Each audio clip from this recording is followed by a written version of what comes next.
Ihhovisi likaMengameli lithi lenelisekile ngezinhlelo zokubhekana necoronavirus zoMnyango wezempilo eMpumalanga.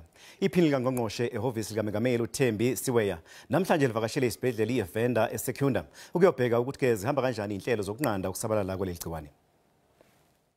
IPhini likaNgqongqoshe belizohlola ukuthi ingabe izibhedlela zikulungele yini ukubhekana nokwenyuka kwesibalo sokungenzeka bahaqwe yigciwane icorona uma lelizwe selingena esigabeni sesithathu selockdown. Bayikhulu abantu okutholakala ukuthi bane COVID-19 eMpumalanga. Bangamashumi ayisithupha nesithupha asebesindile kulesi sifo. You have got pharmacies which are linked, so our people can go to their nearest pharmacist and get medications.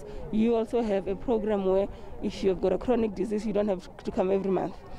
Ziqiniswe kakhulu izinhlelo zokuhlola abantu leli gciwane. uMnyango wezempilo esifundazweni usujube izisebenzi zezempilo ezingaphezulu kwe-1,000 eziyisithupha ukuba zisize ekuhloleni abantu leli gciwane. What we have seen, which is a good thing for the province, is that we have seen more than 800,000 people being screened at the local level in your clinics and in your hospital. Njengoba kuzothi ukuxegiswa amazinga elockdown nje, uMnyango wezempilo ukhathazekile ngezakhamuzi ezilokhu zephula imithetho ye-lockdown nokuzibeka engcupheni yokuthola leli gciwane. If our people can work with us as a department and making sure that they comply in terms of the regulation, we won't see that peak where we'll have many people sick. Akekho umuntu okusabika ukuthi sekumenele ngenxa ye-COVID-19 eMpumalanga, kanti futhi akekho osangeniswe esibhedlela.